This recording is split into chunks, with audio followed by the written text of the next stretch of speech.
As per the latest exit polls that have been released in Kerala, it may be the end of the Communist Party government or the LDF government that is ruling right now. And this leads us to a very important and pertinent question that we have in front of us, and that is the fading red map. Or the question is about the left movement in India that is slowly it is fading right now. So when it comes to the exit polls, so the forecasts, they indicate that the Congress-led UDF government, it may dethrone the right now CPIM-led LDF or Left Democratic Front and even Chief Minister Pinarayi Vijayan.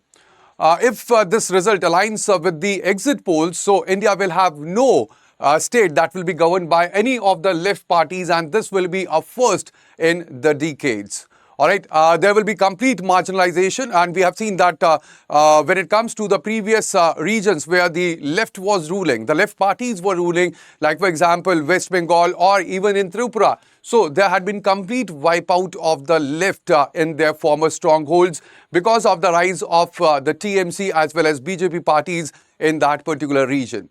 Now, the question is not in front of us, that is if the left exists. All right, it is where and how it exists in Indian political environment.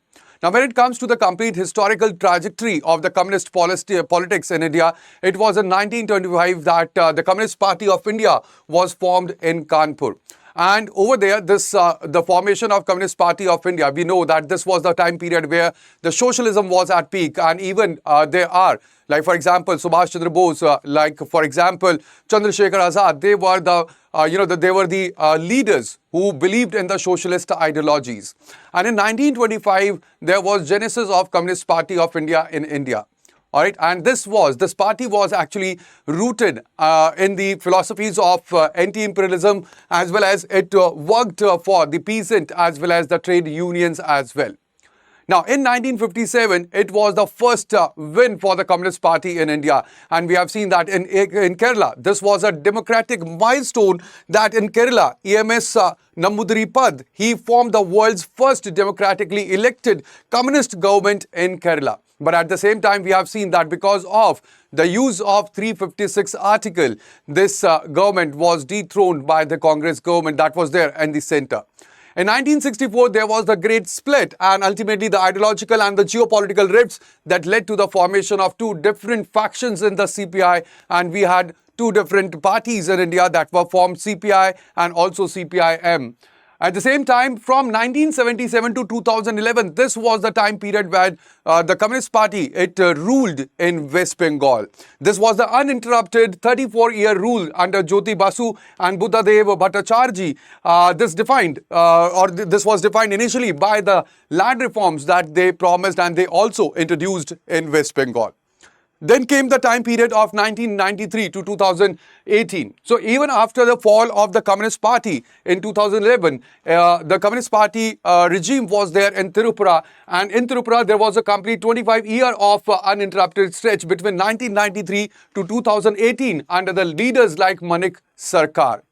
And now, when it comes to 2004, so in 2004, the left parties, they won. This was the time period where there was peak national influence of the Communist Party in India, and total more than 60 parties, 60 seats in the Lok Sabha, they were won by the left parties, and they acted as the kingmakers in the national coalition politics as well.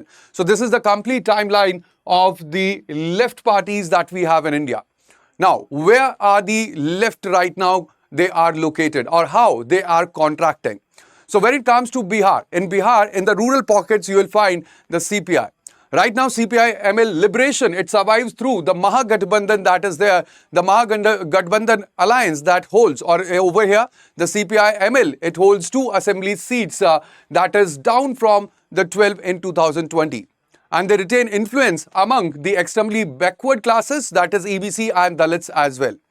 There are certain scattered fragments as well that would be found in Jharkhand, in Telangana, as well as in Odisha and Maharashtra. Over here, they are limited strictly to the trade unions as well as the farmer groups which are there. Then in Tamil Nadu, over here, they are operating purely through the alliances with the Dravidian parties that are there. With the CPI and the CPIM, they hold 5 seats each allotted by the DMK-led Secular Progressive Alliance that is there in Tamil Nadu. And Kerala is the last bastion where this the Communist Party, it has been sustained by the welfare governance, by the robust public health system as well, and by the bipolar alliance rotation that we have seen. All right, we have seen that there had been a rotation of the both of the fronts, the LDF and the UDF, after every 5 years. It was only the last time that for the second consecutive time, LDF has won the political contest. All right.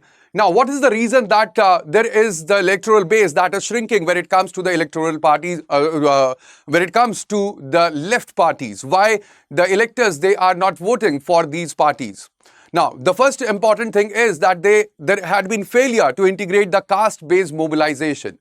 Just after 1992, after the Mandal Commission, it had, moved forward with the OBC reservation, and also when Indira Sawhney judgment was passed by the Supreme Court. So there was a separate group, that is other backward classes, that had, gotten the reservation benefits. So there was a caste-based mobilization just after that. We have seen that the caste-based politics was more favored, and there was rise of the caste-based parties as well in India. But when it comes to the left parties, they have viewed Indian society purely through the Marxist ideology or the Marxist class lens, where they have alienated the Dalit and the OBC vote banks. And that is one of the reasons why there had been decline in the vote banks of these parties. Then there had been inability. The second number is, or the second reason is that there was inability to ideologically reconcile with the post-91 neoliberal reforms that were introduced in India. In 1991, India moved forward and introduced the liberalization, privatization and globalization in India. And ultimately, we had, we have the privatization, and these parties, they resisted the capital investment. And ultimately, that created an anti-industry image for these parties. All right. And because of this, what happened? Wherever these parties were ruling, the job creation was stunted. The industrial growth was stunted, which the public, it did not take in the positive direction. And ultimately, they started alienating from these political parties. Also, when it comes to the leadership, the party leadership is aging, as well as there is outdated rhetoric and lack of adaptability that have failed to attract the India's aspirational as well as post-liberalization youth demographic that could have voted for them. So majorly it was that the parties, the left parties, which were basically, they were favoring, or the party which was rooted in the reforms, for the land reforms, for the farmers, for the laborers. All right, so they alienated themselves from their ideologies or from their main issues, and that is the major reason why these parties, they started losing their votes. Now, we have two major models when it comes to Kerala and West Bengal. So what is the difference between both the models? So when it comes to Kerala model, so over here there had been bipolar alliance rotation between LDF and UDF, and that has kept the anti-incumbency fatigue in check. At the same time, they have successfully transitioned to a welfare capitalism model, and this is fueled by most of the citizens who are there in the Kerala. They are living in Gulf, and ultimately they have the remittance economy that is there, that have fueled this model of welfare capitalism, and that is why over here this model was success. There is also high literacy in Kerala, along with the entrance social reform movements, and that has integrated well with the left ideology. And this is again the reason that over in the Kerala, left have adapted to the changing dynamics of the population, and that is why it has survived well. Over here in Kerala, we find that the focus of the government, even the left government, was on the human development indices as well as decentralization through the People's Plan. Now, when it comes to the West Bengal model, so in West Bengal model, we see that the CPI or the Communist Party of India had uninterrupted 34 years of hegemony, and that have bred institutional complacency as well as cadre-based violence in West Bengal. There was deep resistance to the capital investment at the first. All right, at the first time, they had resented or resisted the investment, capital investment in the state. But then it was followed by abrupt and the forced industrialization. And ultimately that have alienated themselves from the core farmer base that they had. The vote banks. So in the vote bank, they had the base of the farmers, and that they had alienated themselves. Then there was stagnant rural economy after the land reforms and severe industrial delays that have created pressure over the population, and they have voted to the other parties there. Now over here, very important thing is to remember the Operation Barga. This was the land reform that was introduced in 1978. And this was so that the rights of the sharecroppers that could be secured, and this was one of the major reforms that was brought down by the Communist Party in West Bengal. Now over here, there is, right now when it comes to the left parties, we are seeing that the complete shift is, it was from the governance. All right, they were the part of the governance model right in 1957 when the first time the elections were held in India. So there was a political party, Communist Party, that came into the power in Kerala. All right, and right now again we are we are thinking about, because of the exit polls, that there would be no state that will be there where the Communist Party or the left party will be ruling. So over here, the shift is from the governance to the grassroots that we are seeing.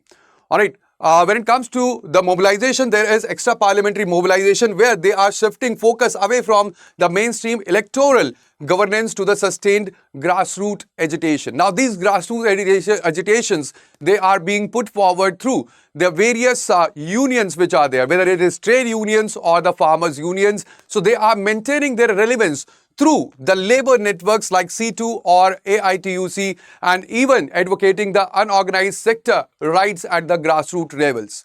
All right, they are also leading the issue-based movements around the labor laws, agrarian distress or the farmer protest, and even the secularism. Over here, this is very important that when you come to the left parties, they have accepted that there is the pragmatic electoral alliances that could be kept. And they are accepting the junior partner status in the regional coalitions, like for example in Mahagathbandhan in Bihar, at the same time in SPA in Tamil Nadu as well, so that they can ensure that there is parliamentary survival for these parties as well. But at the same time, shrinkage of the left parties in India, it also implicates the polity and governance. The first and the foremost implication is that there would be absence of any strong parliamentary voice advocating for the labours, for the or against the privatization or for the farmers, and therefore there will be a vacuum that would be created in the policy making. At the same time, there would be weakening of the left-affiliated unions. All right, they are the weakening of the left-affiliated unions, and that will allow that there will be corporate-friendly labor narratives to dominate the policy discourses which are there. So again, when it comes to the policy making, labor narrative will shift and more it will be corporate friendly instead of being labor friendly. Then there will be unchecked economic deregulation as well, because there will be reduced institutional friction against the sweeping economic deregulation and monopolistic market practices. And when it comes to the democratic dialectics, we will see a fundamental shift that will be there in Indian politics from ideological battles. The ideological battles were between the left as well as the right parties, or between the capitalist and the communist. All right, so we will see that it is changing, and we are already witnessing it, that this core political ideology or when it comes to the debates, they are shifting, or the vote bank is shifting from the actual debates to the identity, to the caste-based as well as personality-centric narratives that we are seeing in the demographic dialectics as well. So again, these are the changes that we will see if there will be no political party, left party that will be there to raise the voice of the labor as well as the farmers in India. All right, this will be all in today's session. And again, let me remind you that we are starting off the new batches for your UPSC IAS 2027 on 7th of May. Now, these batches are available in English, in Hindi, as well as in bilingual format. And this is the price that is starting. And you can use the code that is BRS Live to gain the maximum discount that is there on our platform. If you are preparing for 2028, again, you can join the batch that we are starting. The batch will be starting from the 7th of May. You can join before that, and you can use again BRS Live code for gaining the maximum discount. So that would be all. Thank you very much, guys, for joining me over here. And do not forget to like, share, and subscribe to our channel. Thank you. Bye-bye. Take care and Jai Hind.